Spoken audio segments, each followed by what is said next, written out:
A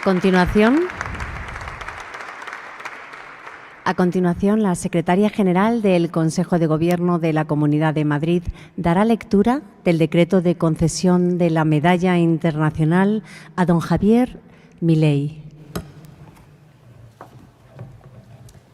Decreto 19 de 2024 de 20 de junio de la Presidenta de la Comunidad de Madrid, por el que se concede la Medalla Internacional de la Comunidad de Madrid al señor presidente de Argentina, don Javier Milei, destacando los importantes vínculos históricos, culturales, lingüísticos y económicos que nos unen con Argentina y, de acuerdo con lo dispuesto en los artículos 10 y 11 de la Ley 2/2024 de 22 de abril, por la que se regulan las distinciones honoríficas de la Comunidad de Madrid, dispongo conceder la Medalla Internacional de la Comunidad de Madrid al señor presidente de Argentina, don Javier Milei, dado en Madrid a 20 de junio de 2024 la presidenta Isabel Díaz Ayuso.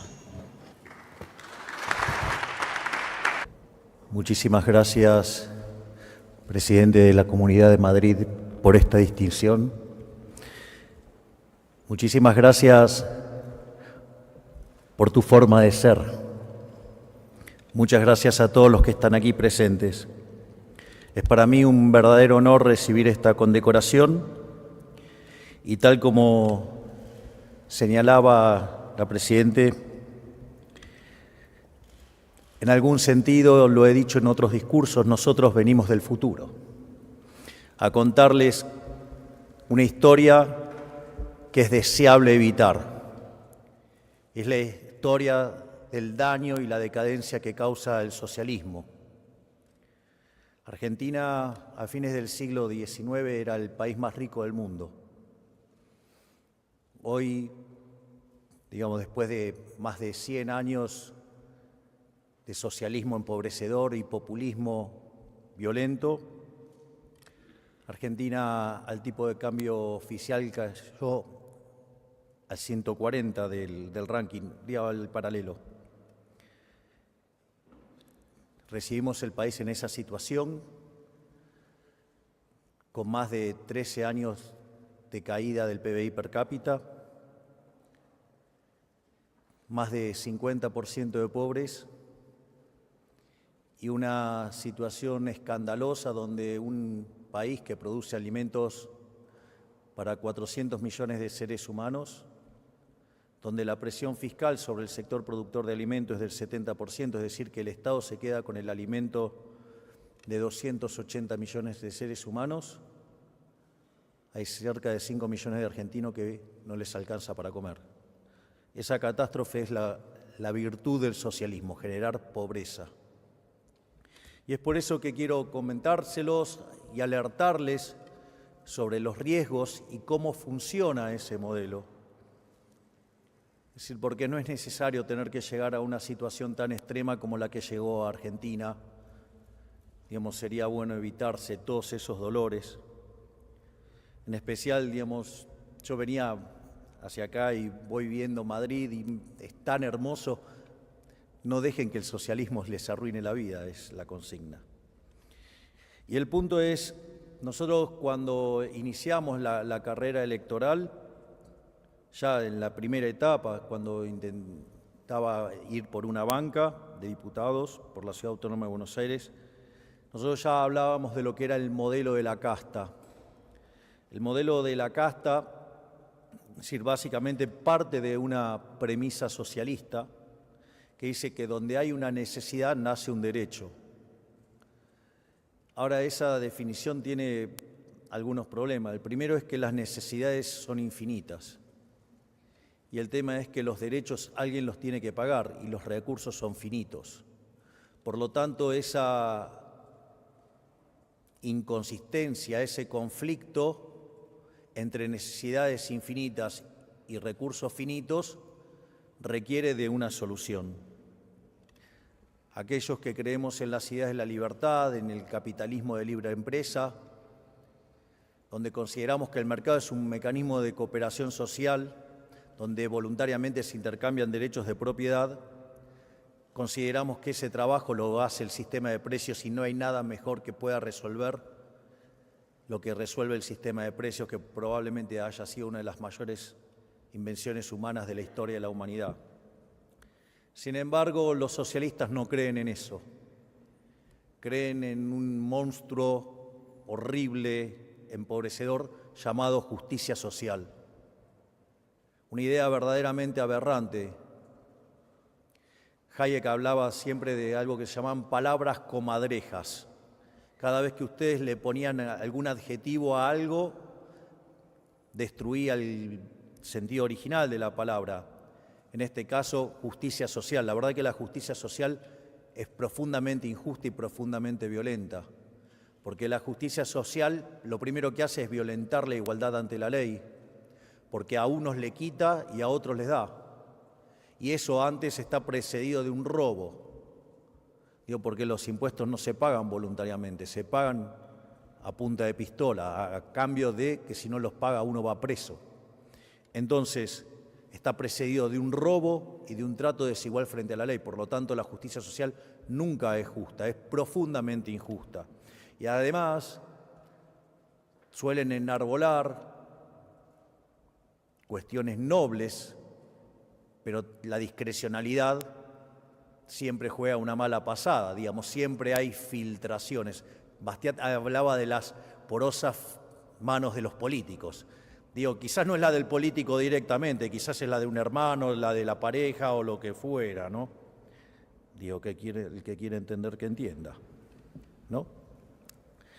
En ese sentido, lo que sucede es que esa intención se manifiesta entonces en un aumento del gasto público, en un aumento del déficit fiscal. Y el déficit fiscal tiene que ser financiado, siempre es financiado. Y ustedes tienen distintas formas de financiar el déficit fiscal.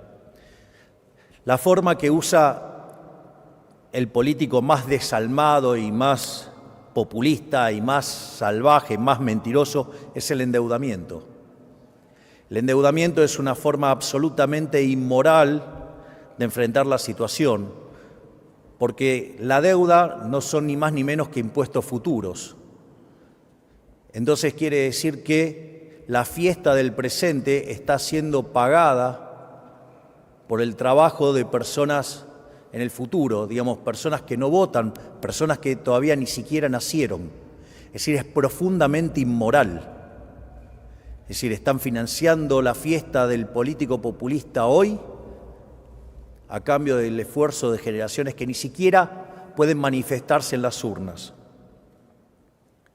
Además, no es gratis eso tampoco, porque cuando ustedes recurren al endeudamiento de manera pronunciada, eso también tiene implicancias en la tasa de interés que se paga, y al pagarse mayores tasas de interés porque la economía, el fisco empieza a ser más riesgoso, eso tiene una contraparte claramente negativa en una menor inversión, en un menor nivel de capitalización y por ende en salarios reales menores, o sea, en peores niveles de vida. Es decir, termina operando como un freno al crecimiento económico, y cuando esta situación queda desmadrada, digamos, además genera estancamiento y decadencia.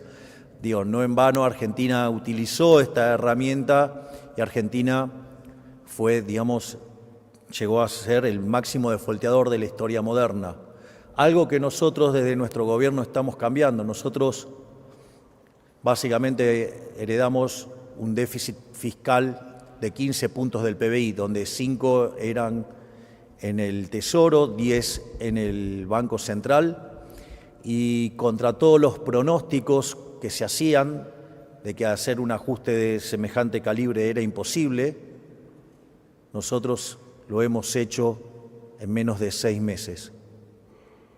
En menos de 6 meses no solo logramos el equilibrio financiero en el Tesoro, sino que también tenemos prácticamente terminado el déficit cuasi fiscal del Banco Central. Es decir, hicimos un ajuste de 15 puntos del PBI en 5 meses. Es decir, es el ajuste más fuerte en la historia de la humanidad. Y eso nos permitió empezar a desacelerar la inflación, porque no necesitamos más financiar el déficit con emisión de dinero, y la inflación, que cuando nosotros asumimos viajaba a un ritmo del 17.000% anual, la inflación mayorista era 54% mensual, eso anualizado da 17.000, en la última observación fue del 3,5%, es decir, el equivalente a 50% anual. Es decir, sigue siendo un número aberrante, horrible, pero respecto al 17.000 que nos dejaron es muchísimo menos y es un logro enorme. No solo eso, sino que otro mecanismo que utilizan los políticos cuando ya se quedan sin acceso al financiamiento vía deuda es utilizar la emisión monetaria. Argentina, desde que creó su Banco Central en el año 1935, le quitó 13 ceros a la moneda, podríamos quitarle 3 ceros más. Argentina tuvo 2 hiperinflaciones sin guerra.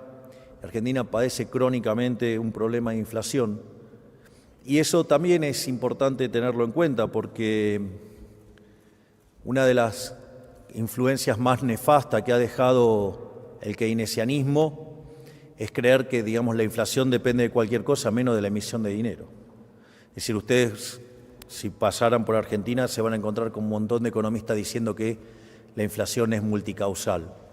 Y la realidad es que la única causa de la inflación es la emisión de dinero. Es decir, cuando ustedes generan un exceso de oferta de dinero, ya sea porque emiten dinero o porque cae la demanda de dinero o pasan las dos cosas a la vez, eso hace que él pierda el poder adquisitivo de la moneda y todos los precios de expresión de unidades monetarias suben.